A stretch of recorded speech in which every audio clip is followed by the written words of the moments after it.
Bienvenidos a este nuevo ciclo de 5 sesiones sobre nuevas tendencias del derecho de la competencia en Europa, que organizamos desde la cátedra Jean Monnet, dedicada a mercado único y competencia en la nueva era digital y de transición ecológica en la Universidad CEU San Pablo. La Universidad CEU San Pablo y desde su Real Instituto Universitario de Estudios Europeos lleva muchos años trabajando en temas de competencia. Tenemos un centro de política de la competencia que lleva más de 20 años de actividades y ahora pues lo reforzamos todavía más con esta cátedra Jean Monnet. Eh, para la sesión de hoy vamos a tener el lujo de poder contar con Carles Esteva, en primer lugar, director adjunto de la Dirección General de Competencia de la Comisión Europea, y luego con un panel que profundizará en algunos de los aspectos, en algunas de las tendencias que mencionaremos, formado por Javier García Verdugo, director de la Asesoría Económica de la CNMC, Mercedes Pedraz, magistrada de la Audiencia Nacional, y Eugenio Olmedo, académico de la Universidad de Málaga y también especialista en temas de competencia. Lo comentábamos cuando estábamos planeando la sesión, un momento tremendamente interesante porque pocas veces yo creo, Carles, ha habido tantos temas encima de la mesa y de tanta relevancia. Parece como que entramos en casi una nueva era, ¿no?, de la defensa de la competencia. Nadie mejor que Carles Esteva para afrontar e inaugurar este ciclo. Carles es bien conocido por todos los interesados en temas de defensa de la competencia, pero solo por mencionar algunas cuestiones, Carles lleva ya casi 25 años en la Comisión Europea y los últimos 15 se ha ocupado de asuntos de poca relevancia, como por ejemplo pues el equipo que lanzó toda la aplicación privada del derecho de la competencia desde Bruselas. Después ha dirigido la dirección de política de la competencia y estrategia, que prácticamente es una coordinación de todos los aspectos relacionados con defensa de la competencia. Y en los últimos años ha sido director general adjunto, por un lado, de fusiones y ahora recientemente de ayudas públicas. O sea que ha tocado todos los palos y en los últimos 15 años, desde luego, ha tenido un papel líder en muchas de las nuevas tendencias que se han marcado desde la Dirección General de Competencia de la Comisión. Nadie mejor que él, por lo tanto, para inaugurar este ciclo y que nos cuente su visión personal de esas nuevas tendencias. ¿Cómo ves la situación, Carles? Pues muy buenas tardes a todos y muchas gracias por esta invitación y también felicidades por montar este seminario. Como dices tú, yo creo que no hay mejor momento para hablar de nuevas tendencias en el ámbito de la competencia. Yo creo que hace muchos años que no se veía tanta efervescencia en este ámbito y también tanto debate sobre posibles reformas, ¿no? Y es muy bueno que desde España se participe y se contribuya también a este debate. De hecho, yo creo que este mandato, el mandato de esta comisión, que solo lleva un año, será un mandato de grandes reformas en política de competencia. Probablemente no hemos visto reformas de tanta envergadura desde el mandato de Mario Monti en el 2003-2004, cuando se modernizó el antitrust, se adoptó un nuevo reglamento de concentraciones. Pero creo que hay una gran diferencia entre ese momento y el actual. En ese momento las reformas eran digamos, en los instrumentos esenciales de la política de competencia. Eran reformas, si queréis, un poco endogámicas, que se discutían mucho entre los expertos. Mientras que hoy el debate está mucho más, no tanto en los instrumentos centrales de política de competencia, sino entre la interacción entre la política de competencia y otras políticas, ¿no? El debate es más sobre interacción entre política de competencia y política industrial, o qué puede hacer la política de competencia para contribuir a la descarbonización, ¿no? Y las reformas que veremos, yo creo que están más a caballo entre la política de competencia y políticas regulatorias, más que en el centro de los instrumentos tradicionales de competencia, que también tenemos que actualizar, pero el gran debate está más, diríamos, en los márgenes, con las ventajas que eso conlleva, ¿no? Que, digamos, la política de competencia está en el centro de los grandes debates sobre el futuro de la economía europea, pero también con los riesgos que eso conlleva, pues de poner en cuestión igual la independencia o la neutralidad de la política de competencia tal como la habíamos entendido en los últimos años, ¿no? Así que si os parece, en mi presentación, más que estructurarla sobre instrumentos o sobre reformas concretas, la voy a estructurar sobre los grandes debates, ¿no? Me gustaría hablar de 4 grandes debates y ver qué respuestas la política de competencia está dando a estos retos, a estos debates, y en algunos casos la respuesta vendrá con un instrumento, en otros con otro y en otros con nuevas ideas, ¿no? Y mis 4 ejes serían, en primer lugar, la relación entre política industrial y política de competencia. En segundo lugar, los mercados digitales.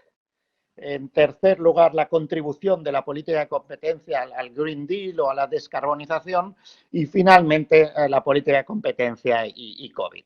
Obviamente, solo os puedo dar una pincelada superficial de cada uno de estos temas. He visto que en muchos de los paneles se desarrollarán estos temas en más profundidad. En algunos tendréis colegas míos de la comisión que saben mucho más de todos estos temas que yo, pero así yo os puedo dar una visión más general, más a vista de pájaro, que es lo que corresponde a una sesión inaugural, ¿no?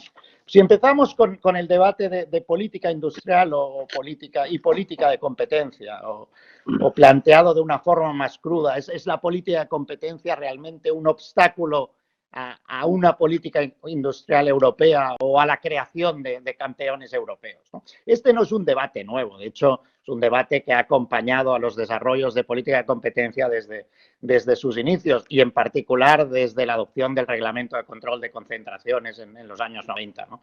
Y cada vez que la Comisión ha utilizado este reglamento de forma clara, directa, para impedir una operación a nivel europeo que hubiera creado un posible campeón europeo en ese tema, el debate ha resurgido con fuerza, ¿no? Las prohibiciones siguen siendo muy minoritarias, menos de un 1% de todos nuestros casos de fusiones, pero en los años 90, cuando la Comisión prohibió Alenia de Havilland, el debate surgió en el año 2000, cuando prohibimos Volvo Scania, tuvimos este debate y lo hemos tenido también recientemente, después de que en el 2019 la Comisión prohibiera la fusión de Siemens-Alstom, ¿no?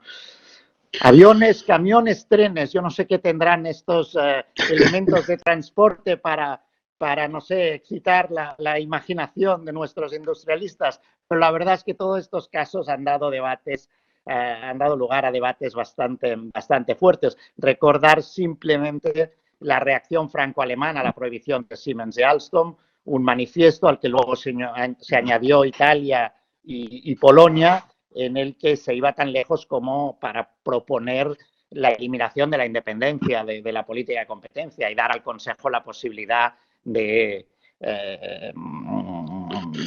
overrule a la Comisión en estos temas, ¿no? Desde entonces el debate se ha ido reconduciendo a propuestas, yo diría, más moderadas, ¿eh? Pero hay una diferencia importante entre este debate de hoy y el que hemos tenido en el pasado, y creo que es en ese eje sobre el que hay que influir, y es que hoy estamos hablando en un contexto global en el que han emergido actores globales, China, pero no exclusivamente China, con unas políticas muy distintas a las nuestras en relación a las reglas de mercado, ¿no? La idea de que China, cuando entrara en la OMC en el 2000 o cuando adoptó reglas de competencia en el 2008, se iría moviendo hacia un sistema de mercado, hoy es muy difícil de sostener, ¿no? Y vemos que en China el acceso a los productores europeos es muy limitado, que hay apoyo masivo a las empresas públicas y de hecho Siemens-Alstom era una respuesta a la creación de un gran operador chino de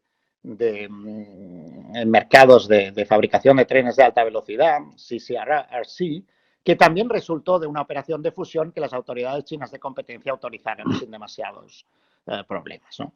Así que, de alguna forma, desde un punto de vista de competencia, los competidores chinos no estaban en el mercado relevante, por lo tanto no nos planteábamos tenerlos en cuenta, pero desde un punto de vista más global, eso sí que crea un debate, ¿no? ¿Hasta qué punto, para simplificarlo de nuevo, hasta qué punto esta falta de reglas comunes a nivel global debería hacernos repensar la política de competencia europea? Yo creo que ese es el debate real. Y hay dos respuestas posibles.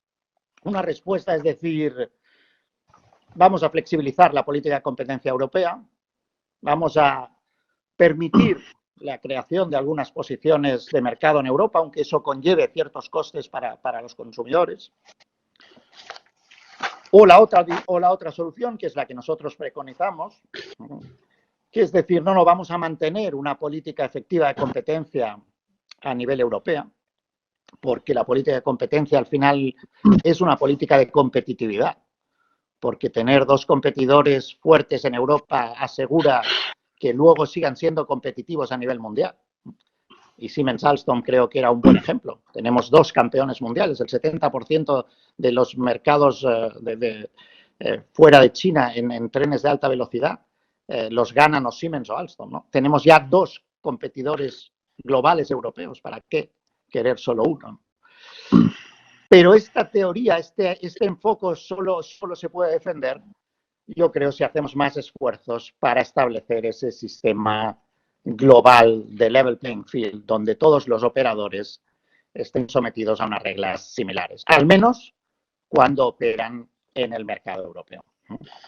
Y de ahí, de esta reflexión, sale una de las que va a ser las propuestas estrellas de este mandato, que es el reglamento para examinar o para tratar de los subsidios de países terceros a empresas que operan en el mercado único. Como sabéis, en septiembre del año pasado adoptamos un libro blanco presentando una serie de propuestas, de iniciativas para examinar subsidios otorgados por países terceros. La idea es muy simple. No se trata de discriminar a nadie, se trata simplemente de que todo el mundo juegue con las mismas reglas. Y las empresas europeas que reciben subsidios de sus Estados miembros saben que hay un control de ayudas de Estado estricto en Europa, que requiere una notificación previa y que, aunque la ayuda pueda ser aprobada en muchas ocasiones, es aprobada con unas condiciones que aseguran la proporcionalidad, que aseguran que no habrá restricciones de competencia. De lo que se trata es crear un instrumento a nivel comunitario que nos permita hacer exactamente el mismo análisis para aquellos subsidios de países terceros a empresas que quieran operar en Europa, que quieran operar en los mercados europeos, que quieran adquirir una empresa en Europa o que quieran participar en un mercado público europeo. Y el libro blanco propone una serie de instrumentos que permitirían a la Comisión examinar en algunos casos ex post, pero en casos de concentraciones y en casos de mercados públicos ex ante, que los subsidios otorgados por países terceros no distorsionen la competencia en el mercado interior. Estamos trabajando ahora para transformar las soluciones del libro blanco en una propuesta legislativa y en el programa legislativo de la Comisión de este año se propone adoptar esta propuesta en el segundo semestre del año. Así que estamos ya bastante avanzados en esta reflexión. Podríamos dedicar una sesión entera a cómo resolveremos todos los problemas jurídicos que esto plantea, pero creo que es muy importante tenerlo en mente como una de las contribuciones importantes de este mandato. Eso no quiere decir que esta sea la única medida que permite dar respuesta al debate entre política de competencia y política industrial. Estamos también reformando muchos de nuestros instrumentos tradicionales para adaptarlos a las necesidades actuales. Así, por ejemplo, en el área de fusiones estamos poniendo al día comunicación sobre investigación y desarrollo, la comunicación sobre proyectos de interés europeo. Y creo que es bueno mencionar que hoy, al mediodía, la comisaria Vestager ha anunciado una nueva decisión en este ámbito. Acabamos de aprobar un proyecto de interés europeo en el mercado de las baterías, por la que ayuda de alrededor de 2.900 millones de euros va a generar una inversión privada de más de 9.000 millones de euros en este ámbito, contribuyendo también a la autonomía estratégica europea en el ámbito de las baterías. Y también estamos revisando otro tipo de instrumentos, la comunicación sobre el mercado relevante, que se aplica tanto a antitrust como a mergers, o las reglas de cooperación entre empresas, los acuerdos horizontales, todos ellos con la idea de asegurarnos que nuestras normas de competencia siguen siendo efectivas en este mercado más global y que no son un obstáculo innecesario a la política industrial, pero al mismo tiempo que no renuncian de su objetivo principal, que es mantener la competencia en el mercado interior. Segundo tema, como veis los cubro muy por encima, pero esa es un poco la idea, ¿no? El segundo tema es el de los mercados digitales, un debate mucho más reciente, cómo asegurar la competencia en los mercados digitales, pero muy intenso también. En los últimos años no ha habido ninguna autoridad de competencia que se precie, que no haya encargado a un grupo de expertos que analice la cuestión, que presente propuestas, y así lo hizo también la Comisión Europea en el último mandato, ¿no? La idea o el problema es simple, las soluciones son más complejas. Está claro que los mercados digitales permiten una mayor productividad, satisfacen mejor algunas necesidades del consumidor, incluso en muchos casos reducen las barreras a la entrada y facilitan la competencia. Pero también, debido a sus efectos de red, crean posiciones de mercado muy fuertes que, combinadas con el acceso a datos que estas plataformas pueden realizar, les sitúan en unas posiciones muy difíciles de cuestionar, ¿no? de challenge. Y con los impactos que esto puede tener en prácticas anticompetitivas, pero también en ámbitos de privacidad o incluso en ámbitos más políticos. Todo el impacto sobre la del debate público, por ejemplo, sobre las fake news. La política de competencia ha contribuido a mitigar estos problemas. En los últimos años la Comisión Europea ha sido muy activa en este ámbito. Las decisiones Google, Shopping o Android, las decisiones sobre e-books de Amazon, y hay otras en curso, ¿no? O también los análisis de las fusiones de estas grandes plataformas. Muy recientemente hemos acabado una segunda fase sobre la adquisición por Google. Pero también hay una cierta preocupación que estos instrumentos tradicionales de competencia igual no son todo lo efectivos que deberían, ¿no? Muchas veces llegan tarde cuando la plataforma en posición de poder de mercado ha conseguido ya extender su posición a mercados adyacentes. Las multas no son siempre disuasorias. Y en cuanto a las fusiones, nuestros umbrales basados en la cifra de negocio permiten capturar las adquisiciones de startups. Así que el informe de expertos sugirió desarrollar nuestros instrumentos y en el mes de diciembre de este año la Comisión propuso una nueva regulación, un nuevo instrumento, yo diría a caballo entre la política de competencia y la política de regulación, para hacer frente a este tipo de problemas, ¿no? La Digital Market Act, un nuevo instrumento regulatorio que permitirá a la Comisión identificar a las plataformas que tengan una posición de dominio importante, que tengan un impacto importante en el mercado interior y que actúen de intermediarios entre los consumidores y otros negocios, ¿no? Lo que en la Digital Market Act se denomina Digital Gatekeepers, ¿no? Una vez estos Digital Gatekeepers sean identificados, se les aplicarán toda una serie de obligaciones de comportamiento, ¿no? Que pueden ir desde asegurar la transparencia, asegurar la interoperabilidad, no permitir la autopreferencia en algunos ámbitos y varias otras, ¿no? No voy a entrar en los detalles, pero creo que es importante estar muy atentos a cómo el debate legislativo evoluciona en relación a este instrumento, porque será un nuevo instrumento muy eficaz para intervenir en estos mercados. ¿Es un instrumento puramente de competencia? Probablemente no. Probablemente es un instrumento que va más allá de lo que podríamos conseguir con la aplicación del artículo 102. Es un instrumento que también tiene algunas consideraciones de equidad, de de trato a todos los operadores en el mercado, pero que sin duda nos permitirá avanzar en asegurar una competencia más efectiva en estos mercados, ¿no? Con lo que, una vez más, de la misma forma que os hablaba antes del reglamento de subsidios de países terceros, estamos aquí ante una propuesta que presenta un nuevo instrumento regulatorio, no exactamente un instrumento de competencia, pero tampoco un instrumento que no se base en los principios de competencia. Más, esta situación a caballo de dos políticas y que van a cambiar de forma, yo diría, profunda la forma en que contemplamos la aplicación de las normas de competencia una vez estos dos instrumentos estén aprobados por el Consejo y el Parlamento y empiecen a ser aplicados por la Comisión. De nuevo, esta no es la única iniciativa que se está desarrollando para tratar temas de mercados digitales.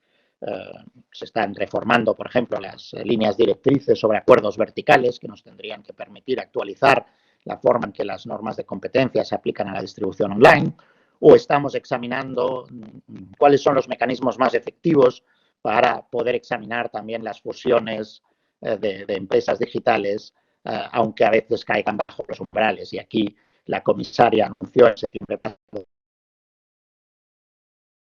una idea de utilizar de forma distinta los reenvíos, de utilizar de forma distinta el artículo 22 del reglamento de concentraciones, que nos debería permitir examinar estas operaciones de forma más sistemática. Pero en el fondo, de nuevo, un nuevo instrumento que puede ser uno de los cambios importantes de este mandato. Dejadme pasar al tercer reto, de cómo contribuir a la sostenibilidad o cómo contribuir al principal objetivo de esta comisión, que es, para evitar el calentamiento global, asegurar que Europa en el año 2050 sea un continente neutral en emisiones de carbono, ¿no? Es un objetivo que nos obligará a replantearnos muchas cosas, como desarrollamos nuestros mercados de energía, de transporte, de la industria, ¿no? Y aquí nos podemos plantear qué papel puede la política de competencia en este debate, ¿no? No hay duda que las reglas actuales de política de competencia tienen ya un papel al fomentar la innovación, sin duda, pues contribuyen a la aparición de procesos más eficientes que utilicen menos recursos escasos, o las normas de ayudas de Estado, yo creo que han contribuido mucho a reducir los costes de descarbonización, por ejemplo, al utilizar subastas y otros mecanismos de mercado para asignar las ayudas a renovables de forma muy sustancial los costes de estas ayudas para la mayoría de los Estados miembros, ¿no? Pero podemos ir o debemos ir más allá que una aplicación tradicional de nuestros instrumentos en este campo. Y creo que el debate será fundamental en materia de ayudas de Estado. Solo pensemos en la facilidad de recuperación, los 670 billones que la Comisión pondrá a disposición de los Estados miembros en los 2 años, el 37% de esto se dedicará a la descarbonización. Es decir, ante esta inversión pública masiva en este ámbito, debemos modificar las reglas de ayudas de Estado para tener más en cuenta los problemas de la descarbonización. Aquí no os puedo dar muchas respuestas, más bien lo que puedo hacer es formular preguntas, porque hemos lanzado una consulta pública sobre este tema, se lanzó en septiembre pasado, y la semana próxima, el día 4, organizamos de forma virtual una gran conferencia para echar las diferentes aportaciones que hemos recibido sobre todo este tipo de cuestiones. Pero ¿cuáles son las cuestiones fundamentales? Bueno, en primer lugar, podemos utilizar el control de ayudas para limitar los efectos negativos de ciertas inversiones sobre el medio ambiente. Por ejemplo, podemos plantearnos si las ayudas a los fuelos fósiles tienen que ser consideradas de forma general como incompatibles, o se les puede requerir unos requisitos superiores a otras ayudas menos contaminantes, ¿no? ¿Podemos examinar este tipo de impactos en el medio ambiente al analizar el impacto de una ayuda de Estado? ¿O tenemos que limitarnos a examinar el impacto en la competencia en el mercado? Interesante, es un debate en parte jurídico también, de una sentencia reciente del Tribunal de Justicia, Hinkley Point, que parece limitar las posibilidades de la Comisión de tener este otro tipo de intereses en mente cuando analiza la compatibilidad de las ayudas, pero es uno de los debates que hemos planteado. Y el mismo debate se puede plantear de forma opuesta. Debemos crear todavía más incentivos a ayudas a la descarbonización. Por ejemplo, deberíamos introducir lo que algunos llaman el bono verde. Cuando inversiones públicas que contribuyen a la descarbonización, deberíamos permitirles una aplicación de las ayudas de Estado más generosa, por ejemplo, aumentando la intensidad de la ayuda o ampliando los costes elegibles que pueden beneficiar de dicha ayuda. O debemos limitarnos a un análisis más tradicional en este ámbito. Y el debate también se plantea en el área de antitrust. Cuando hacemos el balance entre los efectos anticompetitivos de una cierta práctica con los efectos procompetitivos o los efectos de contribución a otras políticas bajo el artículo 101.3. Tenemos que cambiar los términos de este balance cuando estamos ante cuestiones que afectan, digamos, a la salvaguardia del planeta, como algunos argumentan, o tenemos que limitar un análisis más tradicional en este ámbito. Son preguntas que hemos planteado, que hemos recibido respuestas muy dispares a nuestra consulta pública. Estaremos examinando estas cuestiones en los próximos meses y las tendremos que reflejar en una serie de documentos que se irán produciendo a lo largo del año, en particular las líneas directrices de ayudas de Estado de energía y de medio ambiente y también las líneas directrices de cooperación horizontal en materia de antitrust, donde estos temas tendrán que analizarse de forma más explícita. Y ya para acabar, unas muy breves referencias a la interacción de la política de competencia y la pandemia del COVID.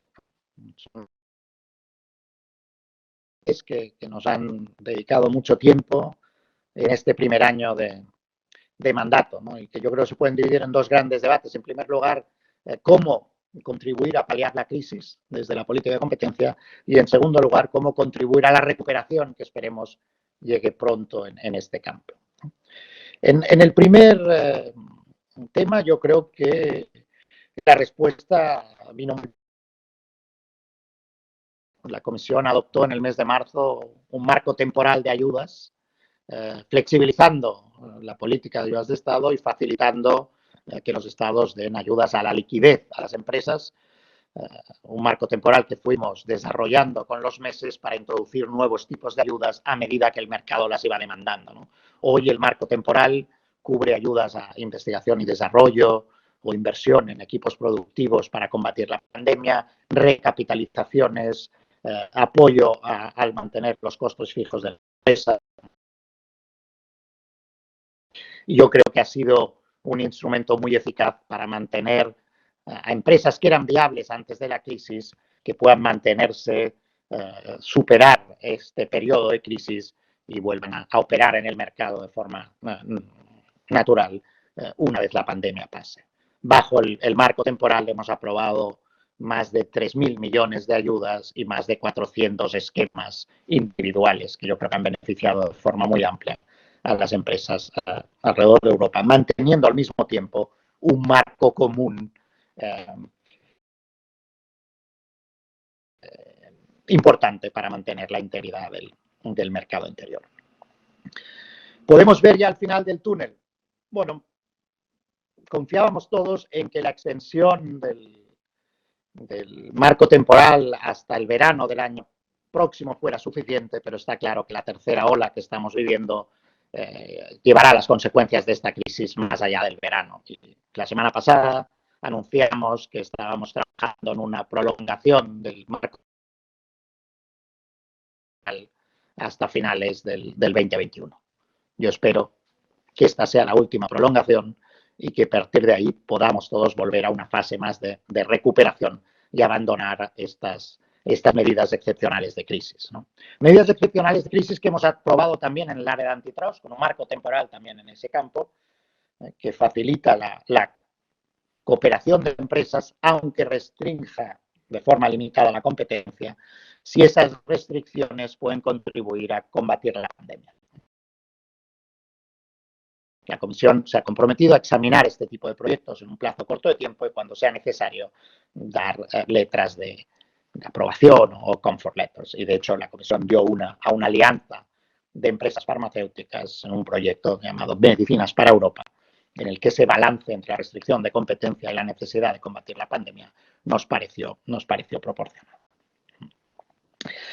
Ahora, una vez pase esta época de crisis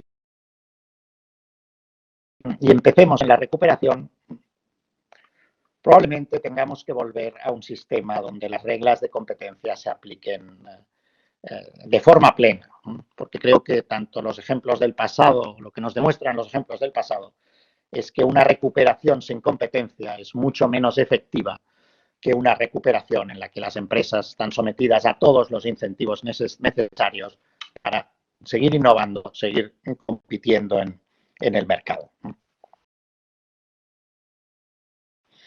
No avanzaremos en la recuperación si en ese periodo seguimos viendo distorsiones en el mercado interior porque unos Estados miembros pueden ayudar más que a otros, ¿no?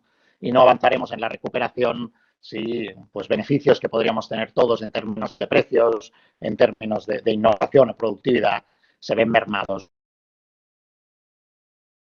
Una cooperación excesiva entre empresas o la creación de cárteles. Así que yo creo que un mensaje importante es, una vez entremos en la fase de recuperación, volver a la aplicación plena de las reglas de ayuda, lo que no quiere decir necesariamente volver a las reglas de ayudas tal como eran antes de que entráramos en la pandemia. De hecho, ya os he dicho, estamos reexaminando nuestro marco jurídico en materia de ayudas, investigación y desarrollo, en proyectos de interés común europeo, en medio ambiente, en energía, en risk capital. Estamos también reformando el reglamento de exención por categorías para tener a finales un marco actualizado que permita, digamos, entrar en esta fase de recuperación con una normativa al día y que responda a las necesidades de los mercados de hoy, ¿no? Y al mismo tiempo estamos examinando, como os he dicho, normas en el ámbito de antitrust, de cooperación entre empresas, de distribución vertical, que también nos tendrían que permitir adecuar nuestro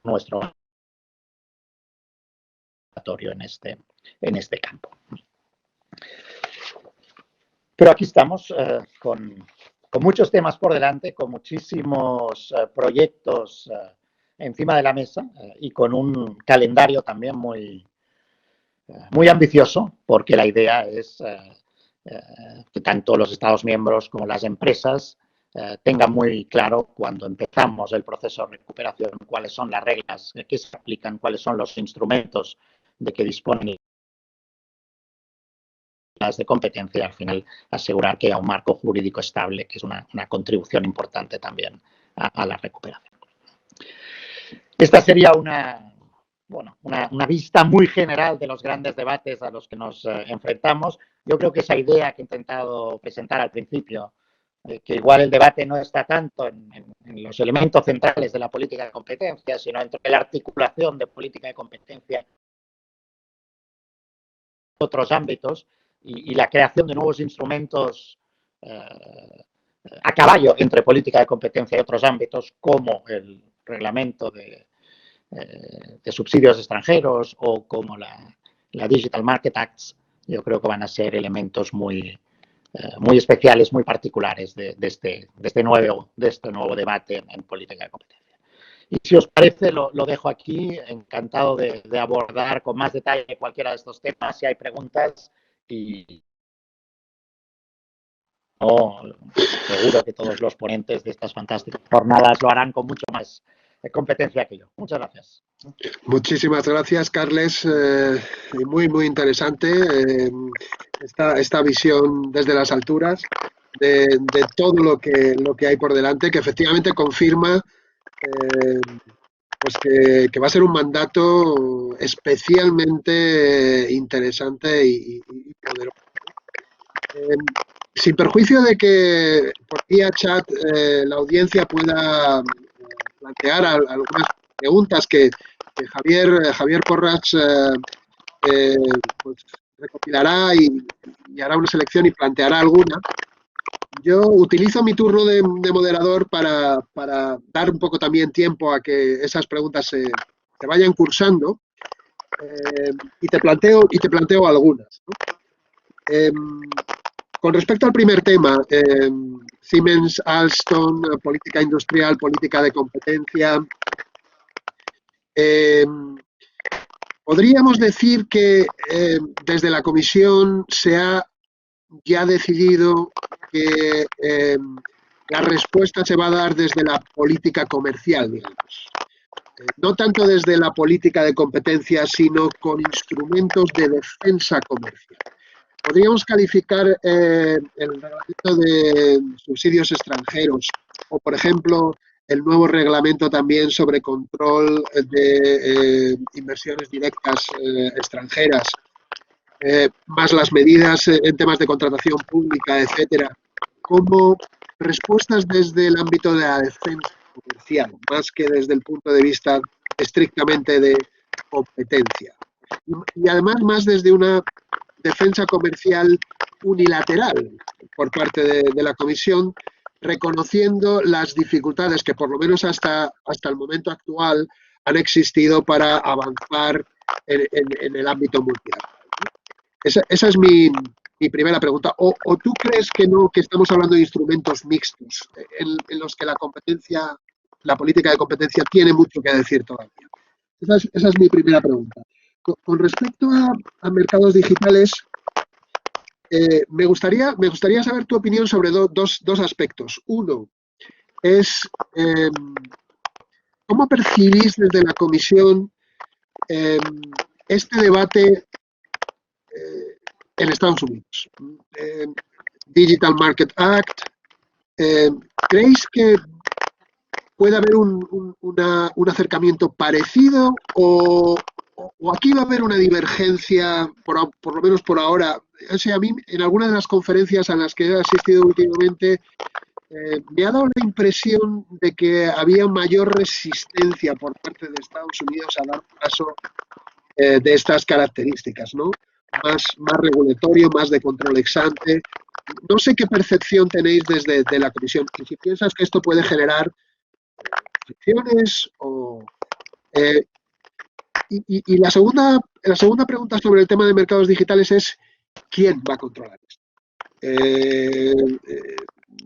¿Vamos hacia un control conjunto de la Dirección General de Competencia con la Dirección General o que tenga o que lleve temas regulatorios? ¿Va a haber ahí un mix? ¿Estamos yendo hacia un modelo para aplicar estos instrumentos de autoridad mixta? ¿Cómo ves esto? Claro, vista desde un español, la CNMC, tan criticada en su momento por fusionar estas dos vertientes, resulta que ahora pues vemos que estos instrumentos quizás necesiten de los dos. Y la última pregunta que te lanzo es el tema de ayudas. Ha habido muchísima polémica con los daños y las tensiones que la flexibilización de la política de ayudas podía generar en el mercado interior. Y desde luego eso se ha apagado un poco con el nuevo paquete europeo de ayudas, ¿no? Que en cierta forma viene a compensar, por lo menos parcialmente, pues, esas asimetrías, esas diferentes potencialidades a la hora de dar ayudas desde el ámbito nacional. Pero esa compensación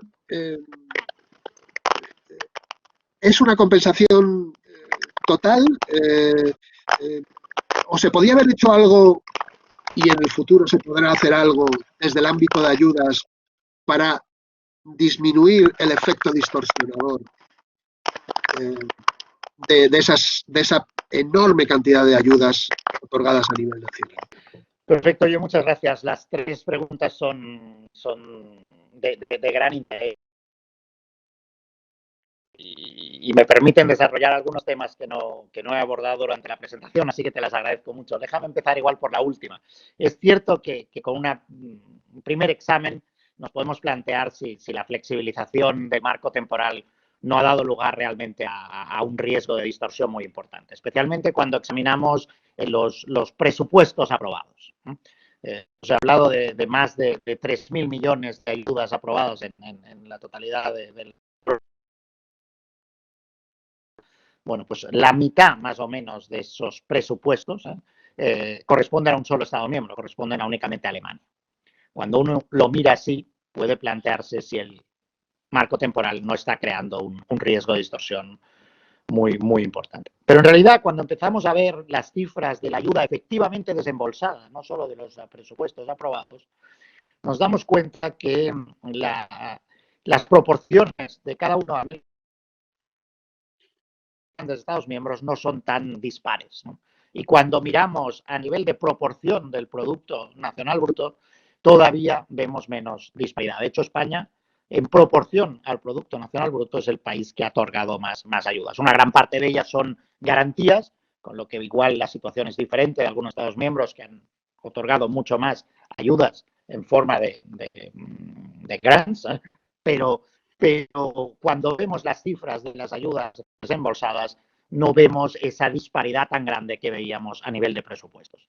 Esto hay que tomárselo todavía con un poco de precaución, porque las cifras que tenemos son solo hasta mes de junio del año 2020 y vamos a recibir en las próximas semanas las cifras del total del 2020 que nos permitirán entender más si realmente estamos en una situación de distorsión o no. Pero debate ha contribuido también a que se adopte un RRF de 670 billones y que de alguna forma permita que los estados que igual tienen menos margen fiscal puedan beneficiarse de forma primordial de esta facilidad financiera, ¿no? Y eso también podría compensar de alguna forma esta distorsión. Pero al final del día yo creo que en ayudas no estamos examinando tanto distorsiones macro. En ayudas, como en otras áreas de competencia, lo que nos interesa es examinar la distorsión a nivel micro en cada uno de los mercados relevantes, ¿no? Y lo que estamos viendo a nivel de estas ayudas es que muchas de ellas son ayudas de pequeñas cantidades, ¿no? Más de un 40% de los esquemas aprobados son esquemas que caen bajo el parágrafo 3.1 del marco temporal, que es el que permite dar ayudas hasta 800. Vemos que estas ayudas, de hecho, lo que han hecho ha sido beneficiar a amplias capas del tejido empresarial europeo, pero no tanto concentrarse entre grandes operadores. Y cuando se han concentrado en grandes operadores, hemos puesto nosotros los mecanismos para asegurarnos que ahí tenemos medidas compensatorias a la posible restricción de competencia, ¿no? Y el caso de Lufthansa sigue siendo nuestro caso paradigmático, ¿no? El Estado alemán contribuyó con 6.000 millones de euros a la recapitalización de Lufthansa, pero esto llevó a la obligación de aceptar una serie de compromisos y en particular de abrir los dos aeropuertos más congestionados en Alemania, Frankfurt y Múnich, a la competencia, ¿no? Parte de la contraprestación de esa ayuda fue la obligación a Lufthansa de ceder dos bases con 4 aviones cada una en Múnich y una en Frankfurt, a un nuevo entrante, ¿no? O sea que ahí donde podía haber una restricción de competencia concreta, hemos introducido los mecanismos para compensarla. Y el macro yo creo que va más allá de las ayudas de Estado. Y si me permitáis también una reflexión, durante años hemos estado diciendo que desde un punto de vista macro nos interesaba que Alemania aumentara su nivel de gasto público, ¿no? Ahora que lo hace, tampoco vamos a penalizarla, ¿no? Y ese gasto público puede ayudar al final a fomentar la demanda también en otros Estados miembros. Yo creo que entre las RRF, las normas de ayuda hemos asegurado que tanto desde esa perspectiva más macro como de la perspectiva más micro, las distorsiones de competencia que una situación excepcional como la que estamos viviendo podría haber llevado se hayan mantenido bastante limitadas y dentro de un marco común europeo. Con tu primera pregunta, yo creo que no solo estamos utilizando medidas de política comercial para abordar este problema de cómo la política de competencia puede ser compatible con una política industrial efectiva, ¿no? Nuestro reglamento de subsidios a países terceros es muy distinto que las medidas de defensa comercial. Es un instrumento que se basa mucho más en la filosofía del control de ayudas y que se basa mucho más en los instrumentos que ya tenemos en materia de competencia, ¿no? Si uno examina el módulo 2, que es el que se ocupará de las ayudas a empresas que quieran adquirir a empresas en el mercado europeo, verán muchas similitudes con el análisis o con los instrumentos que utilizamos concentraciones, ¿no? Y cuando uno mira el módulo 1 verá muchas similitudes con los tipos de análisis que hacemos en el campo de ayudas. Obviamente el análisis sustantivo será diferente. Tenemos que mirar si una ayuda distorsiona el mercado, no si hay un problema estructural como en un mercado, como en un análisis de concentraciones. Pero el tipo de instrumento es un instrumento mucho más basado en la práctica de la política de competencia que en la práctica de defensa comercial. Y de hecho esa es la justificación del instrumento. No queremos discriminar a los países terceros, queremos simplemente que todo el mundo juegue con las mismas reglas cuando juega en el mercado europeo, ¿no? Y aparte de esto, como he dicho, habrá otras revisiones de nuestras normas para asegurar que no estemos creando restricciones innecesarias a la emergencia de operadores europeos. En ayudas he hablado de los proyectos de interés europeo. En fusiones reexaminaremos la comunicación de definición del mercado relevante, simplemente para asegurarnos una comunicación del 97 que sigue de actualidad, no para definir todos los mercados globales, como el manifiesto franco-alemán en algún momento parecía indicar, sino para asegurarnos que seguimos teniendo instrumentos que están al día y pueden capturar ese impacto más global de algunas operaciones. Pero yo creo que es una respuesta a caballo entre la política de competencia y otras políticas, y en particular en este caso.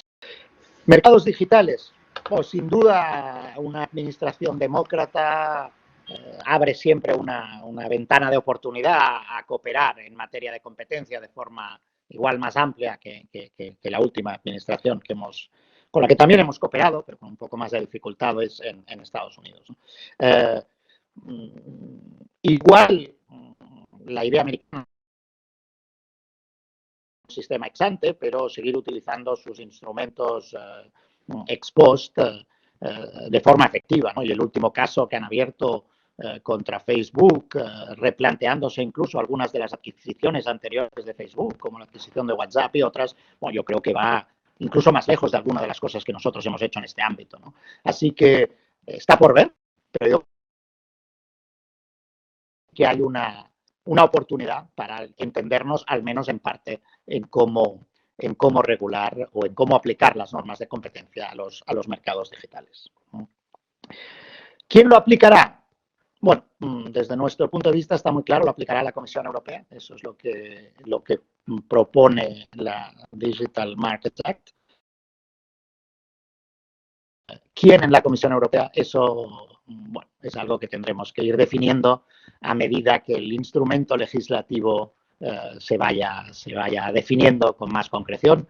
Sin duda alguna, los que llevan la política de competencia en este ámbito tendrán un papel que jugar en la aplicación de la DMA. Pero esta no ha sido la preocupación esencial hasta este momento, es obtener un buen instrumento, un instrumento efectivo, y luego ya veremos cómo lo aplicamos. Y lo mismo para el reglamento de mercado de subsidios extranjeros, ¿no? Allí sí que ha habido un debate en el libro blanco si la Comisión debería aplicarlo de forma única o si para alguno de sus módulos, especialmente el módulo de un análisis ex ante más general, debería ser aplicado de forma conjunta por la Comisión y por los Estados miembros. Y curiosamente, aunque la Comisión en el Libro Blanco presentó una propuesta de aplicarlo de forma conjunta con los Estados miembros, en respuestas no solo de empresas y, digamos, del mundo jurídico, pero también en las respuestas de muchos Estados miembros, se plantea si al menos en un estadio inicial no sería más apropiado que este instrumento lo aplicara una sola autoridad y que la Comisión tuviera competencia exclusiva en todos los ámbitos de aplicación del reglamento de subsidios extranjeros. Es cierto que estamos hablando de dos áreas, ayudas de Estado y mecanismos de defensa comercial, donde la Comisión ya tiene hoy la competencia exclusiva, ¿no? Es un debate que todavía está abierto, pero es interesante que haya aparecido de forma tan fuerte como respuesta al Libro Blanco, cuando nuestra propuesta de alguna forma es más amplia en este sentido. Así que sobre eso tendremos que pensar todavía un poco más antes de hacer la propuesta. Muchísimas gracias. Le voy a pasar la palabra a Javier para que él ha ido recopilando algunas de las cuestiones del chat, para que te formule alguna de esas. Sí, muy brevemente, porque la verdad es que estaban examinando a nuestro ponente. Hay tres grandes bloques que querían alguna respuesta a poder ser, por favor. La primera es, bueno, además de felicitar al ponente, Andrés Bautista, que es profesor en la Universidad de Málaga, y Edurne Navarro, que es abogada en Uría, coinciden en preguntar cómo dejaría el acuerdo de salida con el Reino Unido la intención de fijar unas mismas reglas sobre subsidios a empresas que quieren operar en la Unión Europea. La segunda pregunta, que la pronuncia Juan Ignacio Ruiz Pérez, catedrático de la Universidad de Valencia, comenta que el modelo de la DMA establece un interesante modelo híbrido en múltiples sentidos, que es cierto que incorpora una gran dosis de flexibilidad, pero no obstante, si en opinión del ponente, se considera que es suficiente para dar una respuesta adecuada a un mercado tan acelerado como es el mercado digital. Y luego hay un grupo de preguntas que, resumiéndolo, tratan sobre las cuestiones medioambientales. Aquí nos lo plantean desde Patricia Vidal a Marta Villares Curra, que es catedrática de Derecho Fiscal, a alguna alumna como Catalina von Kursel, sobre si se plantean directrices sobre cuál es el concepto, cuáles son los umbrales y criterios para definir la taxonomía de inversiones verdes. Y luego también si en respecto a las ayudas de Estado si es previsible un cambio del marco actual para favorecer no solo las energías verdes, sino también otro tipo de energías que necesitan evolucionar en fase de transición. Y resumiéndolo mucho, estas serían las grandes preguntas que se plantean. Perfecto, pues empecemos por la primera, que me permite también contestar un punto de la primera pregunta que había dejado sin responder. Me preguntabas al principio si la política de respuesta, la política comercial esta de respuesta sería que abandonábamos las políticas bilaterales y multilaterales y nos centrábamos en su unilateral. Yo creo que no, para nada. La ambición sigue siendo de tener unas reglas multilaterales que regulen de forma más efectiva el tema de subsidios a nivel global, porque eso resolvería el problema no solo en el mercado interior, sino también en mercados terceros donde nuestras empresas también compiten, ¿no? Y también seguimos creyendo mucho en las soluciones bilaterales, en acuerdos concretos con operadores fuera del mercado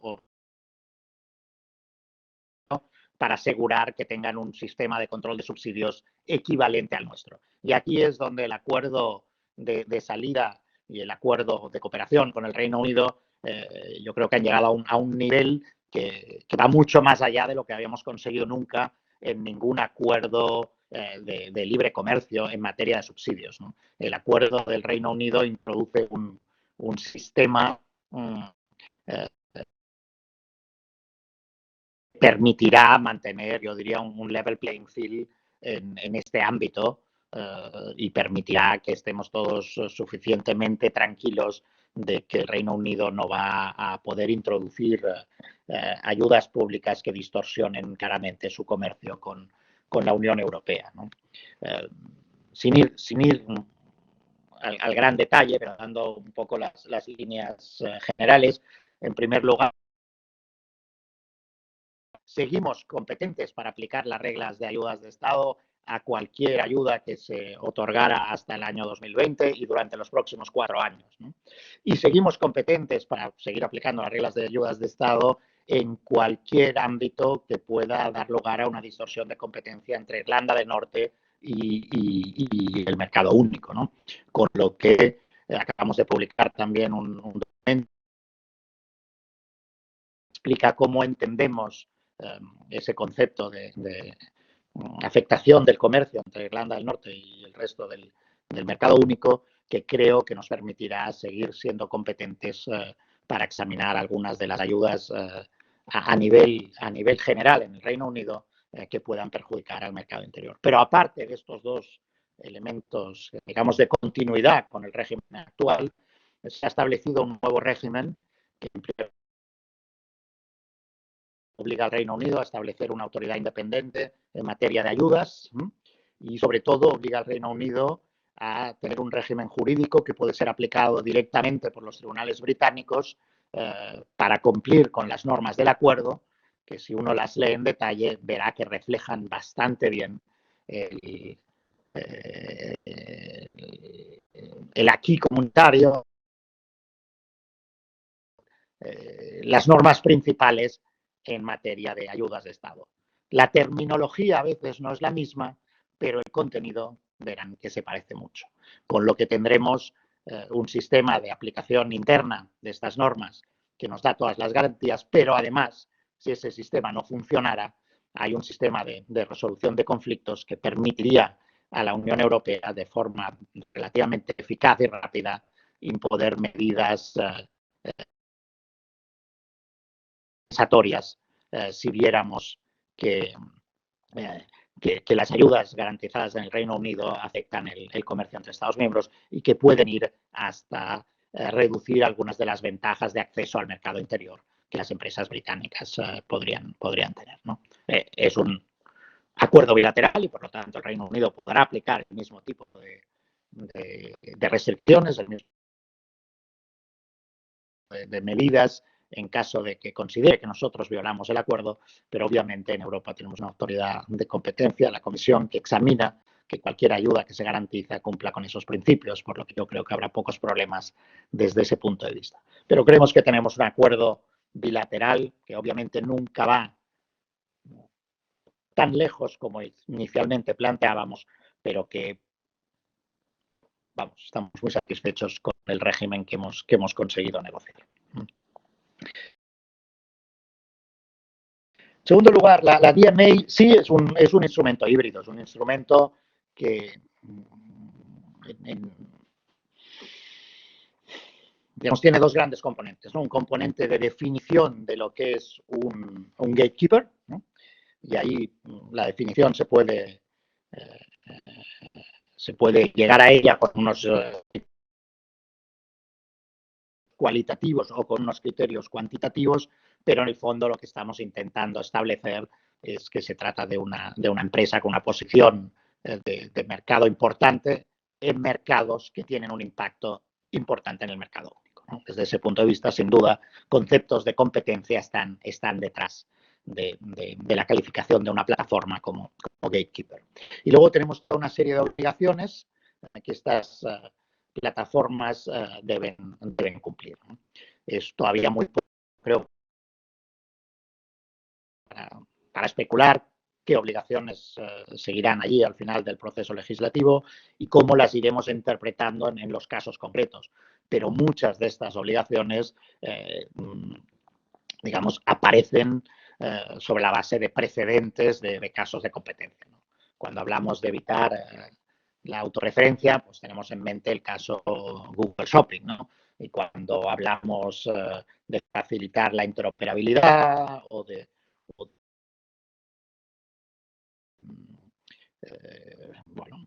evitar diferentes formas de tying, estamos pensando igual en el caso Google Android, ¿no? No son reproducciones exactas de soluciones de competencia, porque las soluciones de competencia al final se basan en un análisis concreto mercado por mercado y estas normas son de carácter más general y más global, pero sí que se inspiran mucho de lo que hemos aprendido en materia de competencia en los últimos años, ¿no? Así que yo lo sigo viendo una norma muy inspirada por la práctica de competencia, pero que en algunos temas pues puede parecer más a un instrumento regulatorio general, como el que se aplica en muchos otros mercados, en utilities, en financiero, etcétera. También tenemos normas que van más allá de la pura regulación de un punto de vista de competencia. Finalmente, sobre el tema medioambiental, la taxonomía es un instrumento muy útil, todavía en debate, pero yo creo que tenemos que ser estrictos para equiparar lo que son ayudas compatibles a ayudas consideradas como inversiones verdes en el marco de la taxonomía. Creo que no nos haríamos un favor si aplicáramos la taxonomía de una forma tan estricta. Yo creo que la taxonomía va a ser útil para identificar en algunos casos qué inversiones se pueden considerar verdes y qué otras no, pero de ahí a decir que todo lo que no cae en la taxonomía no se puede considerar como una ayuda compatible, hay un hecho que yo creo que todavía no estamos en condiciones de respetar, ¿no? Y finalmente, sobre otros tipos de energías, bueno, estamos intentando redirigir la ayuda hacia energías renovables, hacia energías que existen y hacia el desarrollo de nuevas fuentes de energía, como puede ser el hidrógeno, ¿no? Incluso hay un IPCEI, un proyecto de interés europeo en este ámbito que puede ser muy interesante. Hay un debate sobre el gas, ¿no? Que desde un punto de vista de energía de transición probablemente no podemos dejar de ayudar, y hay un debate sobre el nuclear, donde yo creo que los también nos dicen muy claramente que las ayudas deben ser posibles, y nuestra práctica, Hinkley Point y otras, así lo demuestra. Así que no se trata de oponerse a cualquier tipo de energía que no sea renovable, pero sí de asegurar que creamos los incentivos para movernos hacia un sistema de producción energética donde las renovables representen una parte mucho más importante del mix de lo que representan hoy. Muchísimas gracias, no queremos abusar más de ti. Muchísimas gracias por tu disponibilidad. No podíamos haber tenido una mejor inauguración.